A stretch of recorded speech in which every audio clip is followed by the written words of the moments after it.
Bacaan Al-Fatihah. Auzubillahiminasyaitonirrajim. Bismillahirrahmanirrahim. Alhamdulillahirabbil arrahmanirrahim, maliki yaumiddin.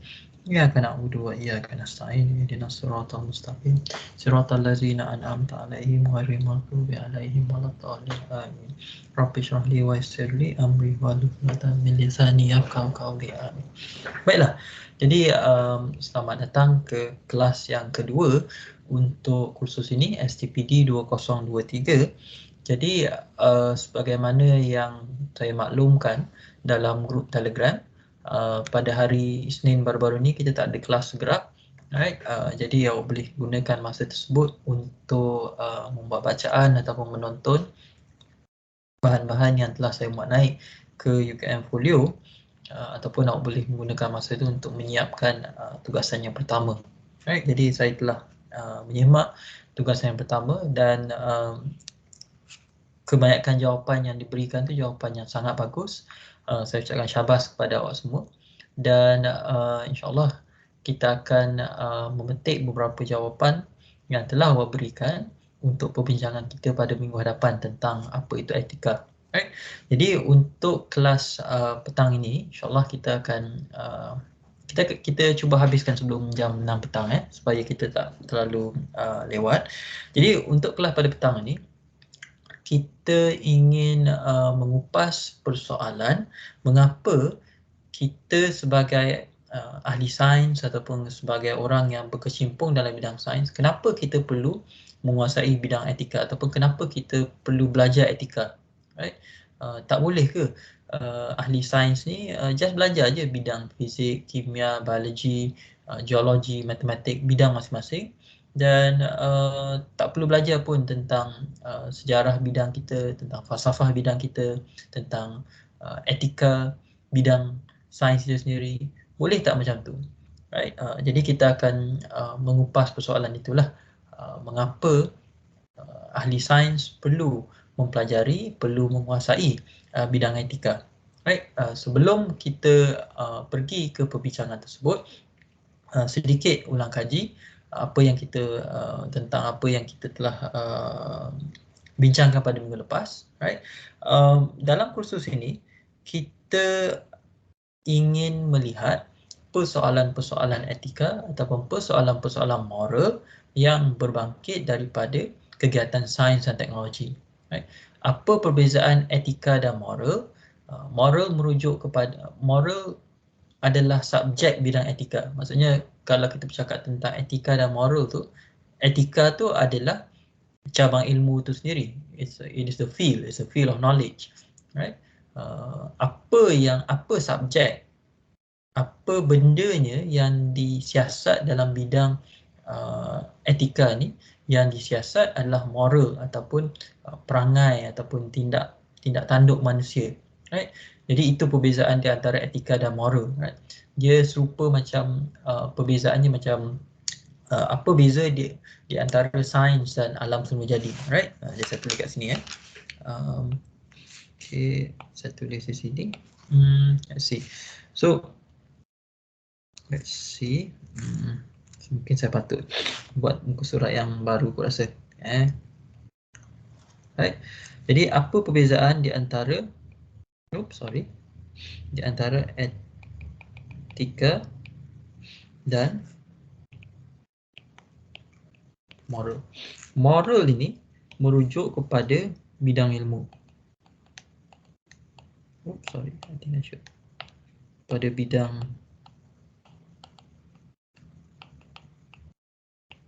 ilmu, manakala moral itu merujuk kepada apa yang dikaji, skop ataupun subjek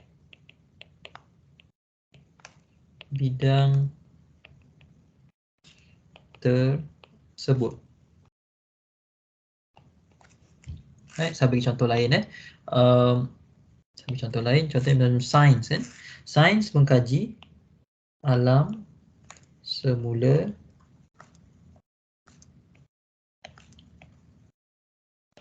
jadi bidangnya dipanggil sains lah. Dan di bawah sains ni ada fizik, ada kimia, ada biologi, Right? Kalau dikajinya haiwan dan tumbuhan,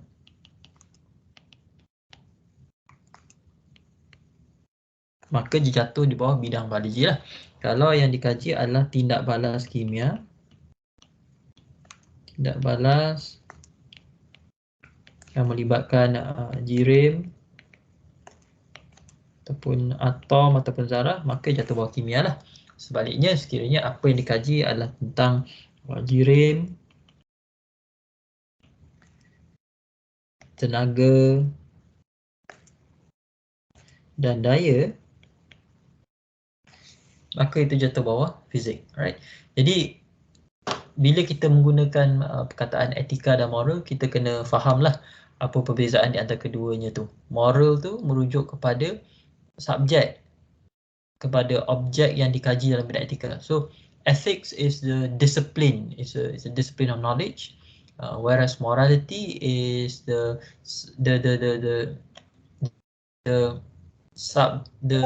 thing that ethics studies, or the subject matter of ethics, right? Jadi dalam kursus ni kita kita melihat tentang etika, dan etika ni adalah, kalau lihat bawah ni, ianya adalah salah satu cabang ilmu falsafah. Cabang ilmu falsafah, right? Dan dalam etika kita cuba menyiasat apakah yang membezakan tindak tanduk yang bermoral dengan yang tidak bermoral. Macam mana kita nak bezakan perilaku manusia yang bermoral dengan tidak bermoral, kan? Kalau kita kata mencuri itu satu tindakan yang tidak bermoral, right? Apa ciri-ciri tindakan mencuri itu yang menjadikannya sesuatu tindakan yang tidak bermoral, right?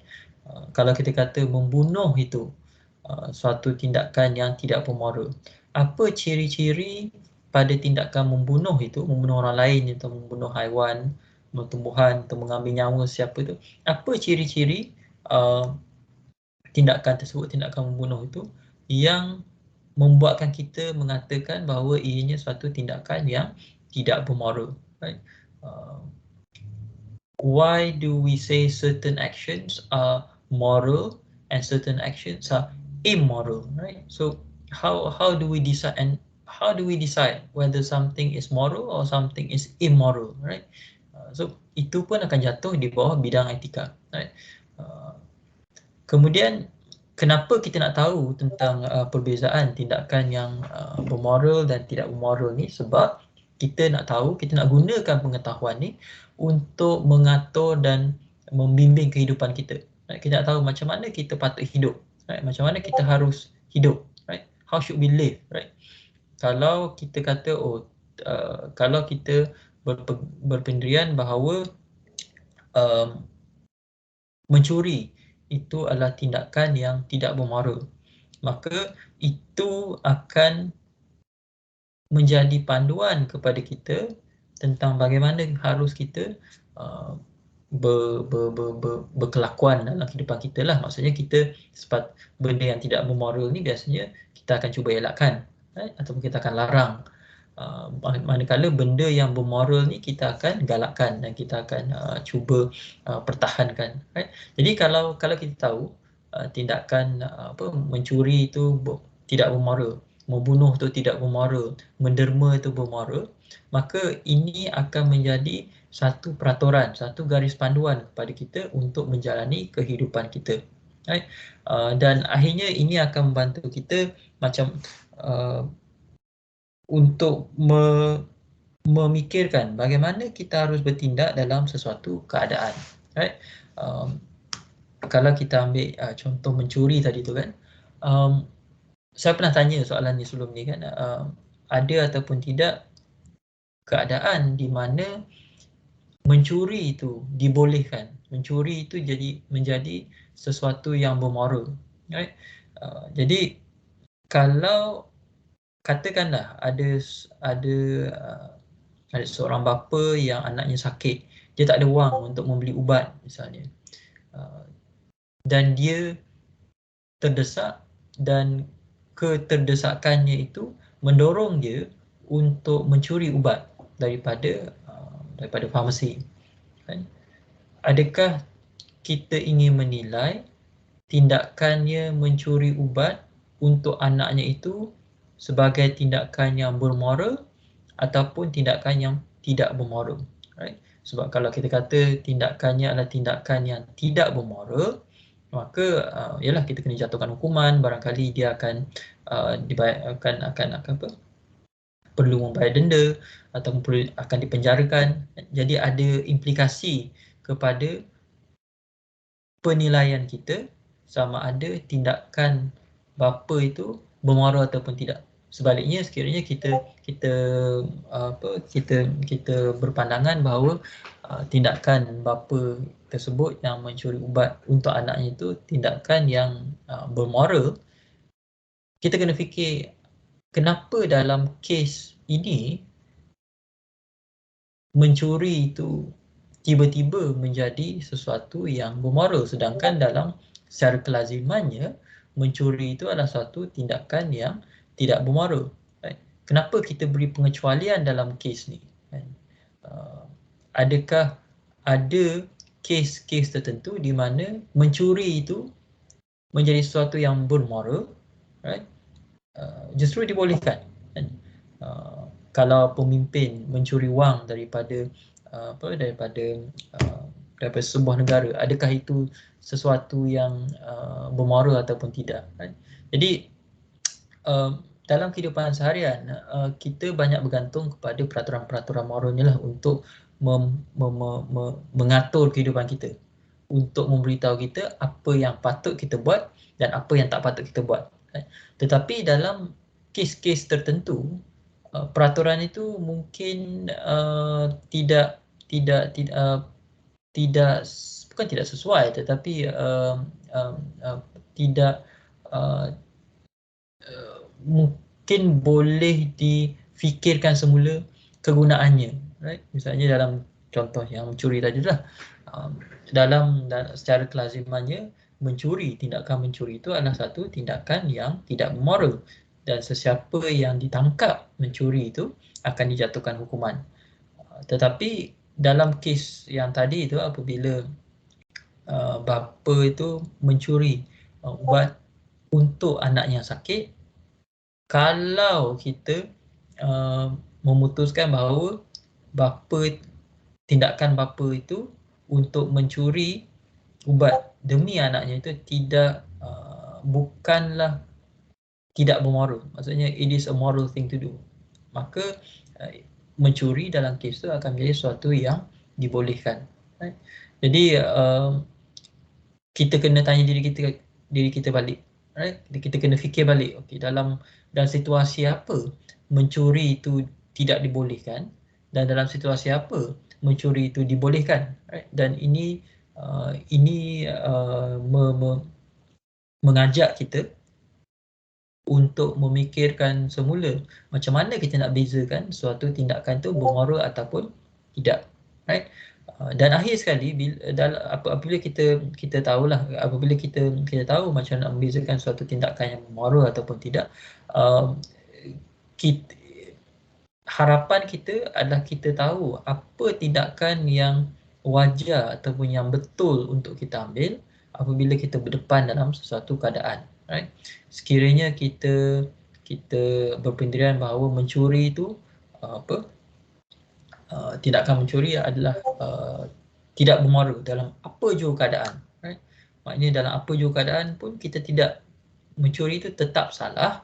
Maka kalau kita berada dalam situasi seperti mana bapa tadi tu pun, maka kalaupun kita mencuri dan kalaupun dengan mencuri ubat itu kita boleh menyembuhkan anak kita, tetapi tindakan kita mencuri itu masih dikira sebagai tindakan yang tidak bermoral dan kita boleh dijatuhkan hukuman, meskipun kita mencuri itu bukannya untuk kepentingan diri kita kan, tapi untuk kepentingan orang lain. Tapi sekiranya kita berpendirian bahawa tindakan mencuri itu adalah tindakan yang memang sama sekali tidak dibenarkan, ianya tindakan yang tidak bermoral, maka kita perlu menilai bahawa tindakan bapa tadi itu adalah tindakan yang tidak bermoral. Okey, jadi dalam bidang etika ni kita membahaskan tentang apa yang menjadikan suatu tindakan itu bermoral ataupun tidak, right? Adakah tindakan yang bermoral itu, right? Ada misalnya kalau saya tulis balik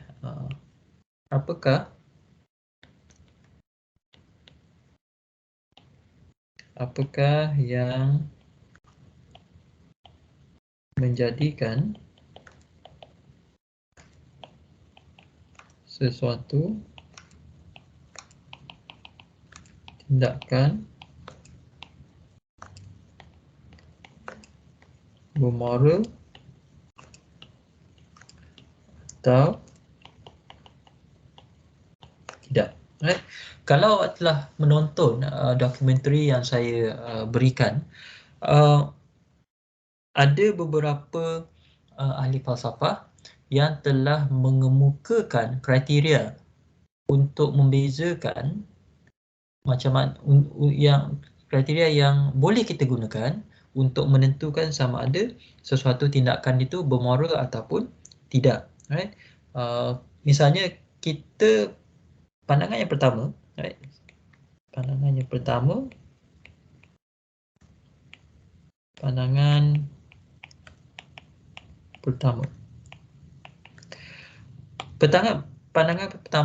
menyatakan bahawa sesuatu tindakan itu boleh dikelaskan, boleh dikategorikan sebagai tindakan yang bermoral sekiranya tindakan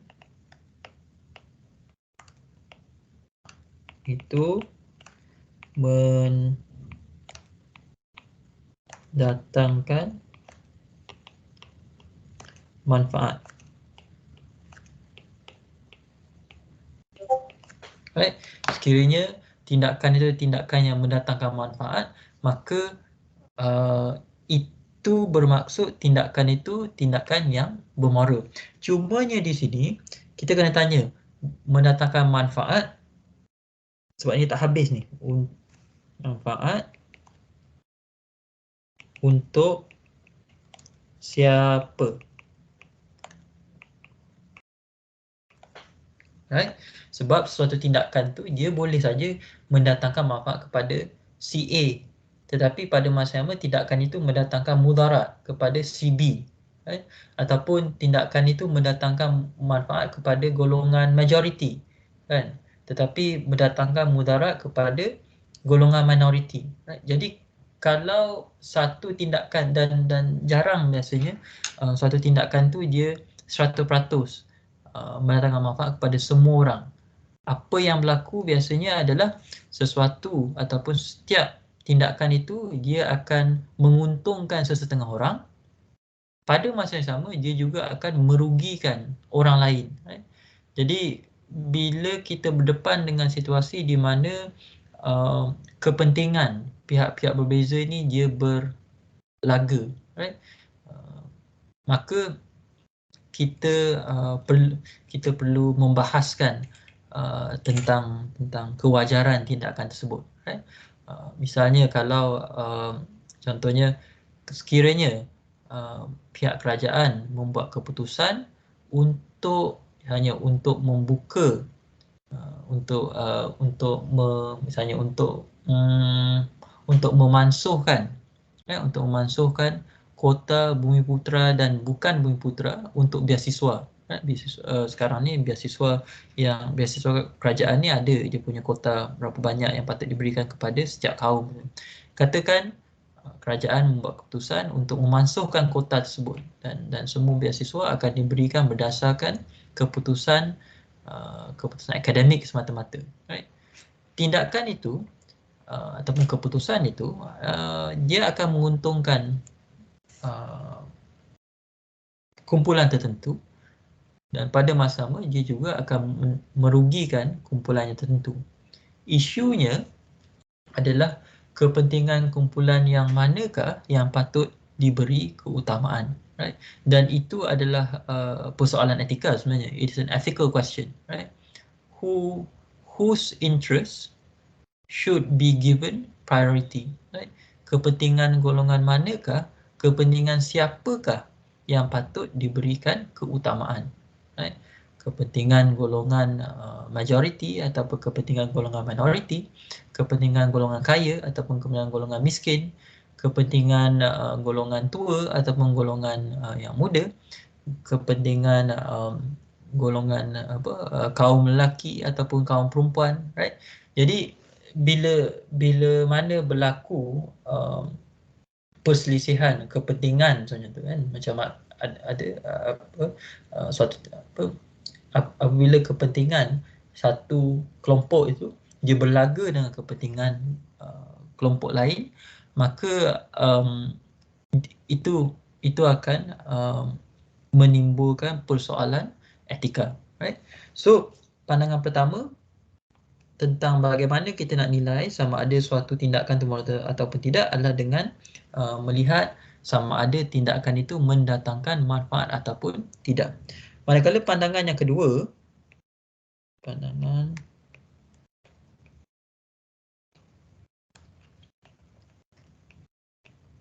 kedua pula menyatakan bahawa tindakan yang bermoral, suatu tindakan itu bermoral sekiranya tindakan itu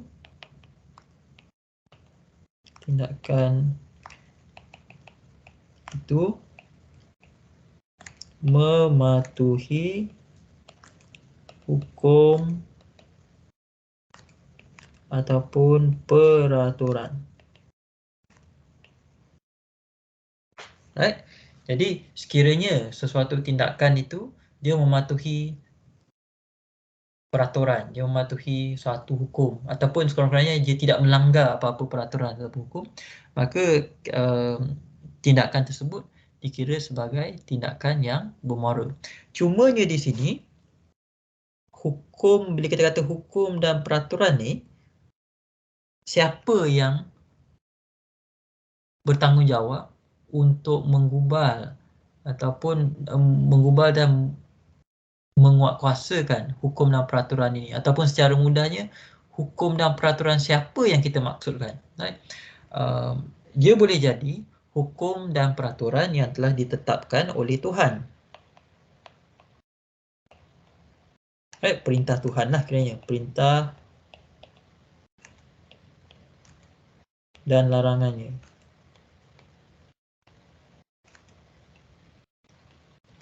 Jadi sekiranya Tuhan telah memerintahkan bahawa mencuri itu sesuatu yang tidak bermoral. Jadi kalau kita mematuhi peraturan itu dengan tidak mencuri, maka kita telah melakukan suatu tindakan yang bermoral lah. Sebaliknya sekiranya kita mencuri, justru kita telah melanggar peraturan itu, maka kita telah melakukan suatu tindakan yang tidak bermoral. Right? Jadi dalam kebanyakan agama, baik ataupun buruk suatu tindakan itu disandarkan kepada perintah dan larangan Tuhan. Right? Maksudnya Tuhan yang memberitahu kita, yang tahu kita sama ada suatu tindakan itu bermoral ataupun tidak. Right? Selain daripada itu, hukum dan peraturan ini juga boleh digubal oleh kerajaan ataupun oleh kerajaan ataupun negara. Dan dalam kes ni dia menjadi undang-undang lah.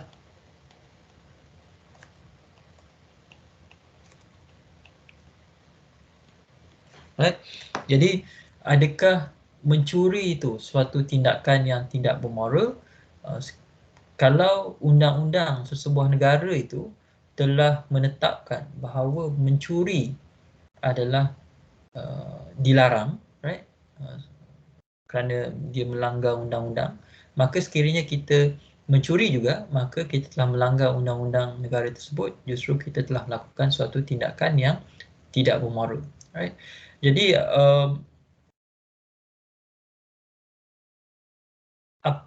pandangan yang kedua ni, dia menilai bermoral ataupun tidak suatu tindakan itu berdasarkan kepatuhan tindakan itu, betapa patuhnya kita berdasarkan kepatuhan tindakan itu kepada satu peraturan ataupun satu hukum lah. Right? Sama ada hukum atau peraturan itu datang dari Tuhan ataupun negara, itu isu lain. Tapi untuk pandangan yang kedua ni, kalau kita nak tahu sama ada suatu tindakan tu bermoral ataupun tidak, kita kena lihat sama ada dia mematuhi peraturan ataupun hukum ataupun tidak. Right? Pandangan yang ketiga,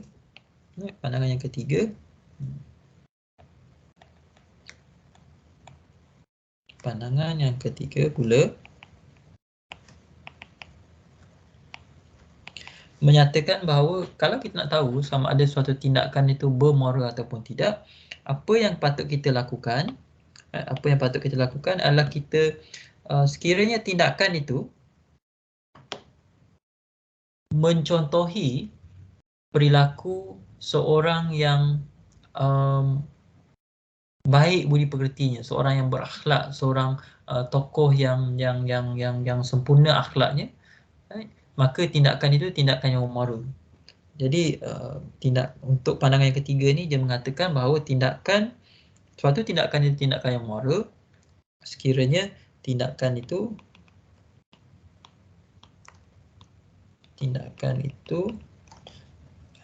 sama dengan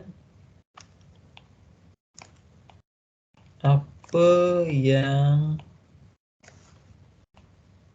akan dilakukan oleh seseorang yang bermoral. Right? Dia punya ayat dia macam berbelit kan, macam tindakan yang bermoral adalah tindakan orang yang bermoral. Apa yang dimaksudkan kat sini adalah sebagai contoh macam kalau kita dalam setengah agama, right? Dalam setengah agama ada tokoh-tokoh yang berbudi pekerti mulia, right? Sama ada nabi ataupun para wali ataupun padri ataupun pemula agama tersebut, right? Dan apa yang pandangan ketiga nak kata adalah, if you want to, kalau kita nak tahu apakah tindakan yang bermoral, kita patut lihat kepada contoh-contoh yang ditunjukkan oleh tokoh-tokoh ini, right? Tokoh-tokoh yang berakhlak mulia ni, right? Jadi kalau kita nak tahu sama ada mencuri itu suatu tindakan yang bermoral atau tidak, maka kita lihatlah sama ada tokoh-tokoh yang agung ini mereka akan mencuri tak? Kan? Kalau mereka tidak mencuri dalam situasi itu, maka tindakan kita untuk mencuri itu adalah satu tindakan yang tidak moral lah, right? Jadi untuk pandangan yang ketiga ni, dia menyandarkan keputusan sama ada suatu tindakan tu bermoral ataupun tidak kepada sejauh mana tindakan itu dia dilakukan oleh tokoh-tokoh yang agung lah, tokoh-tokoh yang berbudi pekerti, right? Jadi tiga pandangan yang berbeza tentang macam mana kita nak menilai sama ada sesuatu tindakan tu bermoral ataupun tidak. Yang pertama ni, right, kita lihat sama ada tindakan yang dibuat itu mendatangkan manfaat ataupun tidak, dan sekiranya tindakan itu mendatangkan manfaat, maka tindakan itu dikira sebagai tindakan yang bermoral. Dan ini pandangan ini biasanya dikaitkan dengan ahli falsafah John Stuart Mill dan juga Jeremy Bentham, right? Jeremy Bentham, right? Manakala pandangan yang kedua pula, dia menyatakan bahawa kalau kita nak tahu sama ada suatu tindakan itu bermoral ataupun tidak, kita lihat sama ada tindakan itu dia mematuhi hukum ataupun peraturan, right? Jadi di sini pandangan ini paling giat dihujahkan oleh ahli falsafah Jerman yang bernama Immanuel Kant. Immanuel Kant. Manakala pandangan yang ketiga ni pula, yang menyatakan bahawa kalau kita nak tahu apakah tindakan yang moral, maka kita patut lihat apa tindakan orang bermoral dalam kes tersebut. Pandangan ini biasanya dikaitkan dengan ahli falsafah Yunani Aristotle. Right? Jadi dalam pandangan ketiga ni, bila kita berdepan dengan keadaan di mana kita perlu membuat keputusan sama ada membuat keputusan di antara dua pilihan kan, memilih dua jalan, apa yang kita akan buat, kita akan tanya, apa yang contohnya Rasulullah SAW akan buat dalam kes ni, ataupun apa yang Jesus Christ akan buat dalam kes ini, ataupun apa yang Buddha akan buat dalam kes ini. Jadi untuk pandangan ketiga ni, kita menilai sama ada suatu tindakan itu bermoral ataupun tidak berdasarkan kepada contoh-contoh yang telah ditunjukkan oleh tokoh-tokoh agung sebelum ini. Right? Jadi itu secara ringkas bagaimana kita berapa cara, tiga cara untuk kita menilai sama ada suatu tindakan itu bermoral ataupun tidak. Pertama, kita boleh lihat sama ada tindakan itu saya patut guna warna lain mendatangkan manfaat ataupun tidak. Right? Untuk pandangan yang kedua, kita boleh lihat sama ada tindakan itu dia mematuhi hukum atau peraturan ataupun tidak. Dan pandangan yang ketiga pula, kita lihat sama ada tindakan yang kita buat itu adakah menjadi meneladani, right? Adakah ia mencontohi tingkah laku tokoh-tokoh yang kita sanjung, tokoh-tokoh yang agung lah, right? Tindakan itu sama dengan apa yang siapa tulis perkataan sama, right? Okay, jadi itu kita akan lihat setiap satu, kita akan kupas setiap satu pandangan ini dalam minggu-minggu yang mendatang. Tapi saya just bagi tahu secara ringkas saja pada awal ni supaya awak dapat gambaran apa yang kita akan apa perkara-perkara yang kita akan bincangkan, right, dalam untuk minggu-minggu yang mendatang, right. Jadi let's see,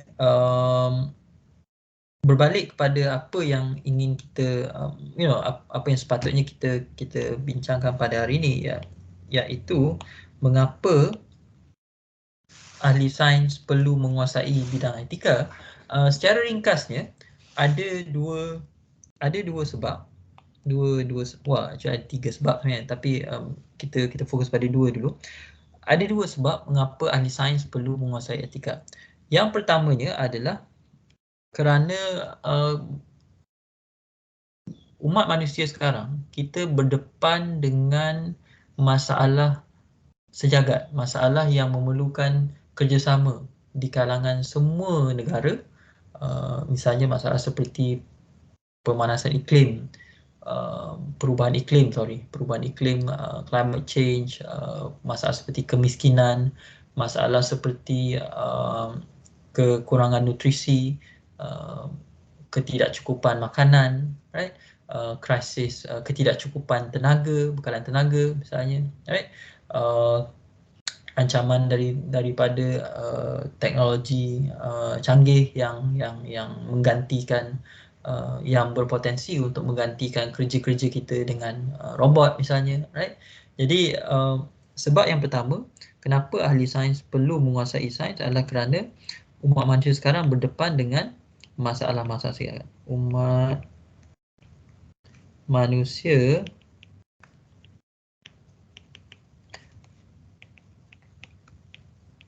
berdepan dengan masalah sejagat. Kebanyakan masalah sejagat ini dia boleh diselesaikan dengan menggunakan sains dan teknologi, right? Misalnya masalah kebuluran boleh diselesaikan sekiranya ahli sains boleh menjalankan kejuruteraan genetik ke atas tanaman kita untuk menjadikannya lebih productive. Maksudnya we can genetically engineer our crops so that it will produce more yield, right? Supaya tanaman yang kita kita tanam itu boleh menghasilkan lebih banyak buah, lebih banyak bijirin misalnya, right? Dan itu memang sedang dibuat pun, right? Kalau kita tak, misalnya kalau kita nak tanam tanaman di suatu kawasan yang gersang, kita boleh mengambil biji benih tanaman itu, kemudian kita mengubah suai sifatnya secara genetik supaya dia boleh tumbuh, right, di kawasan yang gersang tersebut. Dan sains mengizinkan kita buat sedemikian, right? Dari segi teknik itu kita tahu macam mana nak berbuat sedemikian, right? Macam mana nak mengubah suai tanaman kita supaya dia menjadi lebih lumayan hasilnya, right? Science allows us to do that. We have the technology that can do that. Cumanya sama ada kita patut buat sedemikian ataupun tidak, itu adalah persoalan etika, right? That's an ethical question, right?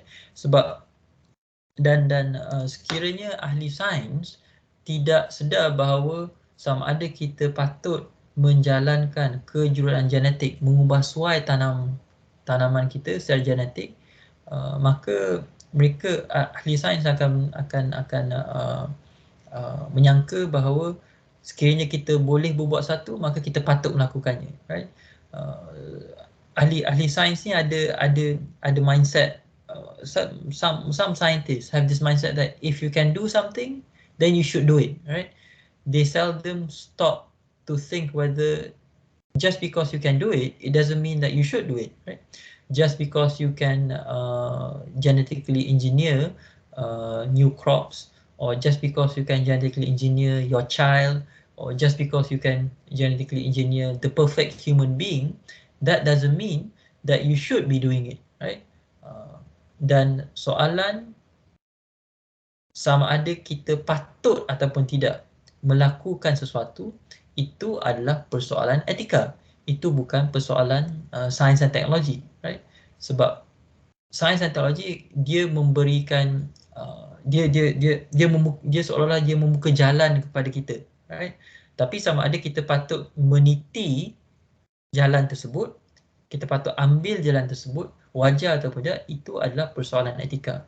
Dan sekiranya ahli sains tidak dilengkapi dengan pengetahuan tentang etika, right, tentang macam mana nak menilai sama ada wajar ataupun tidak kita berbuat sesuatu, maka apa yang kita khawatirkan adalah ilmu sains dan teknologi itu akan disalahgunakan, right?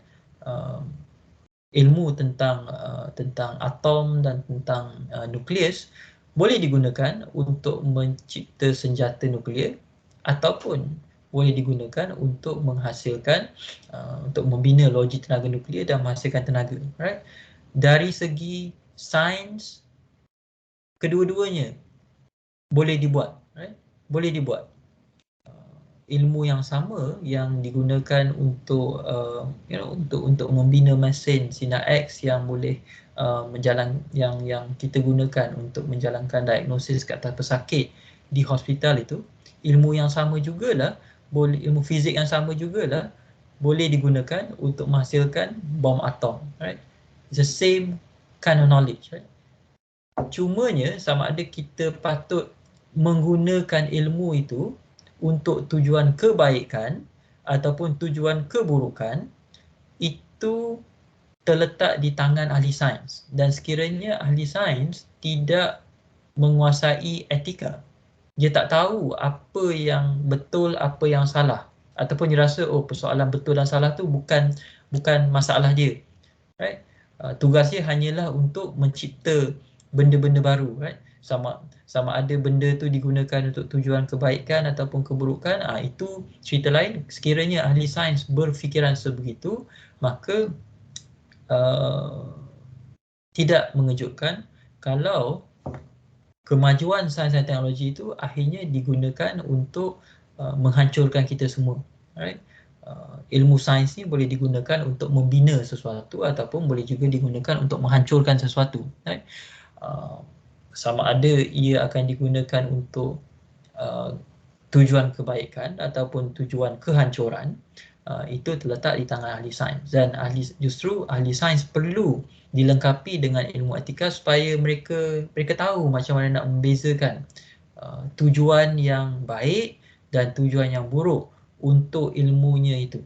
Right? Jadi itu antara sebab kenapa ahli sains perlu menguasai etika. Right? Sebab masa tu dekat sini masalah sejagat,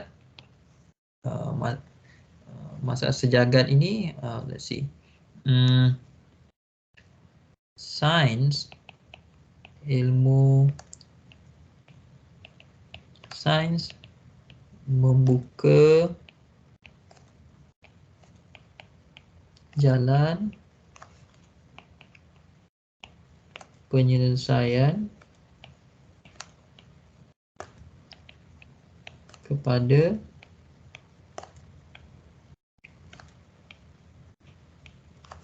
masalah ini. Right? Tetapi sama ada kita patut ikut jalan tu, meniti jalan tu, right? Itu adalah itu memerlukan pengetahuan dalam bidang etika. Right? Sebab yang kedua adalah sebab ilmu macam ilmu sains boleh digunakan untuk tujuan kebaikan atau keburukan. Justru ahli sains perlu dilengkapi dengan ilmu etika supaya ahli sains perlukan ilmu etika untuk bezakan kegunaan yang baik dan buruk untuk ilmu mereka itu, right? Sebab kalau kita lihat dalam sejarah sains, right, ada saja ahli sains yang bertanggungjawab untuk menghasilkan senjata. Maksudnya mereka menggunakan ilmu sains mereka yang mereka miliki itu untuk menghasilkan senjata, kan, yang kemudiannya digunakan untuk membunuh ramai orang, right, ataupun untuk mengebom negara lain, right. Dan dalam hal sedemikian, ahli sains tidak boleh berpeluk tubuh, right. Ahli sains tidak boleh lari daripada tanggungjawab dan menggunakan alasan mereka hanya mencipta teknologi, kan, tetapi bagaimana teknologi digunakan itu bukan masalah mereka. Mereka tak boleh menggunakan alasan itu sebab tanpa ilmu yang mereka miliki, tanpa usaha mereka, teknologi persenjataan itu, senjata itu takkan boleh, takkan mungkin tercipta, right? Jadi meskipun ahli sains tu boleh menganggap dirinya hanya bekerja dalam makmal dan bermain dengan radasnya, bermain dengan formula semua ini, tetapi dia harus sedar bahawa ilmu yang dia bangunkan, teknologi yang dibangunkan itu boleh mendatangkan kebaikan ataupun keburukan di dunia luar sana. Jadi dia tak boleh mengandaikan bahawa semua benda tu bukan tanggungjawabnya, right? Sebab yang ketiga kenapa ahli sains perlu menguasai etika adalah for the simple reason ahli sains juga manusia.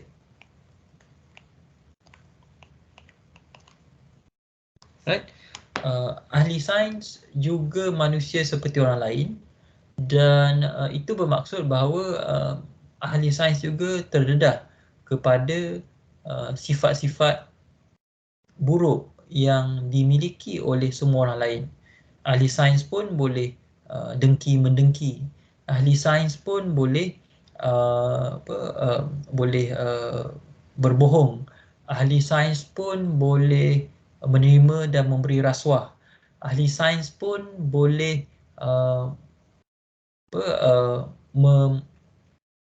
membesar-besarkan pencapaiannya ataupun sumbangannya. Jadi memandangkan ahli sains ni tidak terkecuali daripada melakukan kesalahan, daripada melakukan benda-benda buruk, kan. Maka ahli sains, dan pada masa sama ahli sains juga mempunyai ilmu yang boleh digunakan untuk tujuan kebaikan dan keburukan, dan ilmu itu boleh mendatangkan kesan kepada ramai orang. Maka lebih pentinglah untuk ahli sains itu melengkapkan dirinya dengan ilmu etika, right? Ahli sains ni dia dari segi dia semacam seseorang yang sedang memegang pisau, right? Dan pisau itu adalah umpama ilmu pengetahuan sains yang dimiliki oleh ahli sains tersebut, right? Kalau dia tak tahu bagaimana nak menggunakan pisau itu dengan betul, ahli sains itu berkemungkinan untuk satu, mencederakan dirinya, dan yang kedua, dia boleh mencederakan orang lain, right? Sebab kita harus akui bahawa ilmu sains ni sangat berkuasa, right? Science is a very powerful knowledge, meaning that what the scientist does, right, apa yang dilakukan oleh ahli sains itu bukan saja boleh mendatangkan kesan kepada dirinya, tapi boleh mendatangkan kesan kepada orang lain, dan bukan saja orang yang berdekatan dengannya, tapi boleh mendatangkan kesan kepada sebuah masyarakat, sebuah negara, kan. Jadi memandangkan ahli sains itu memikul tanggungjawab yang sangat besar disebabkan oleh ilmu yang dimilikinya, maka lebih utama, lebih penting, lebih mustahak untuk dia melengkapkan dirinya dengan ilmu etika, right? Kalau dia hanya bekerja sebagai, misalnya sebagai tukang sapu sampah misalnya, right? Bukannya kita nak kata kalau orang sapu sampah tu tak perlu belajar etika. Orang sapu sampah pun kena tahu etika juga, kan. Cumanya kalau orang sapu sampah tu dia ponteng kerja satu hari, kemudian dia tak sapu sampah satu hari, kesannya itu tidaklah sebesar sekiranya ahli sains tu dia menggunakan ilmunya itu untuk mencipta senjata misalnya, kan. Itu kesannya lebih besar dan akan melibatkan lebih ramai orang, kan. Jadi lebih mustahak untuk ahli sains itu dilengkapi dengan ilmu etika, right? For the very simple reason that scientists are human beings as well, right? Semata-mata seorang itu belajar sains itu tidak bermaksud orang itu tiba-tiba menjadi malaikat, kan. Just because you learn science, that doesn't make you an angel, that doesn't turn you into an angel, isn't it? Because scientists are not angels, scientists are human beings, therefore they can make mistakes, they can do crime, right? Therefore it is important for scientists to learn and master ethics, right? Dan yang terakhir, kenapa ahli sains perlu menguasai ilmu etika? Sebab yang ketiga adalah kerana ilmu pengetahuan sains ni dia bukannya satu ilmu yang bersifat peribadi. It's a public knowledge. Ia merupakan satu ilmu pengetahuan yang umum. Jadi tanggapan orang awam terhadap ilmu sains itu banyak bergantung kepada pewatakan ataupun kepada bagaimana ilmu sains itu digunakan. Itu tanggapan orang awam tentang sains. Saya beri contoh yang mudah, macam contoh yang paling mudah lah, pemvaksinan, right? Kalau korang tengok, kalau awak semua lihat, ahli sains berjaya mencipta vaksin untuk COVID-19 tu dengan agak cepat, berapa bulan selepas pandemik tu mula kita dah ada vaksin kan. Tetapi cabaran yang mungkin ramai orang tak tersangka adalah meskipun ahli sains sudah berjaya mencipta vaksin itu, cabaran seterusnya adalah untuk meyakinkan orang awam untuk menerima vaksin tersebut, right? Jadi nak mencipta vaksin tu, okey, itu memerlukan ilmu biologi dan kimia dan genetik semua itulah. Tapi nak meyakinkan orang awam untuk mengambil vaksin, untuk menentang golongan yang enggan divaksin, kan? Itu memerlukan ilmu dalam bidang psikologi, sosiologi, kan, ekonomi, kan. Sebab nak meyakinkan orang awam ni, maka kita kena tahu macam mana nak memujuk orang awam supaya mengambil vaksin. Kita kena tahu kenapa orang-orang tertentu menentang pengambilan vaksin.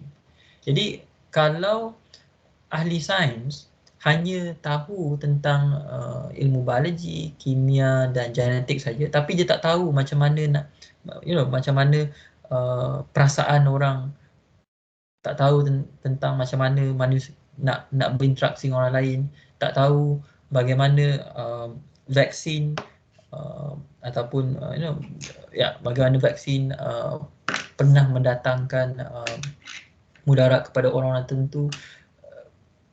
Sekiranya ahli sains tak tahu pasal benda tu, maka dia tidak boleh meyakinkan orang ramai tentang peri pentingnya untuk mengambil vaksin ni. Dan akhirnya itu akan menjauhkan orang daripada vaksin, daripada sains, kan. Benda yang sepatutnya boleh menyelamatkan orang awam ni, benda itulah yang orang awam tidak mahu ambil, kan. Dan agak ironik sebab ahli sains dah bertengkur lumus menghasilkan vaksin untuk digunakan untuk menyembuhkan, untuk melindungi orang ramai, tetapi akhirnya halangan terbesar untuk mengambil vaksin tu bukannya kekangan teknologi, bukannya sebab kita tak ada duit, tapi disebabkan oleh benteng dalam fikiran orang awam, kan. Mereka rasa kalau vaksin ni adalah sebahagian daripada konspirasi. Vaksin ni belum lagi terbukti. Vaksin ni adalah sebenarnya cubaan kerajaan untuk mengawal kita, kan. Itu sebenarnya cabaran utama bila kita berdepan dengan pandemik ni, selain daripada kekurangan kemudahan dan sebagainya, tapi antara cabaran yang besar adalah untuk meyakinkan orang awam itu sendiri untuk mengambil vaksin, right? Jadi kalau ahli sains tidak tahu tentang kebaikan dan keburukan apa yang dilakukan, tentang apa yang diciptakannya, maka agak sukarlah untuk kita meyakinkan orang awam untuk menerima kemajuan sains dan teknologi itu, dan akhirnya orang awam akan menjauhi daripada sains dan teknologi, right? Jadi ini antara beberapa sebab kenapa ahli sains perlu menguasai etika, right? Kita akan sambung lagi perbincangan ni pada minggu depan. Bila kita bercakap tentang etika secara umumnya, kita akan adakan perbincangan. Hari ini lebih kepada I'm just giving you ideas and facts. Jadi saya minta maaf lah kalau sebab hari ini cuma saya seorang saja yang bercakap. Tapi insyaAllah untuk minggu depan kita akan adakan perbincangan dan awak akan ada peluang untuk bersuara juga, right? Jadi dah pukul 6. Kalau sesiapa ada soalan, maka boleh dikemukakan di grup Telegram ataupun boleh message saya secara peribadi. Jadi saya berhenti di sini. Saya tak mahu ambil masa yang lama sebab nak buka dan semua ni. Jadi kita jumpa lagi pada minggu hadapan. Alright. Saya akan muat naik rakaman ni di awak boleh tonton rakaman ni nantilah. Alright.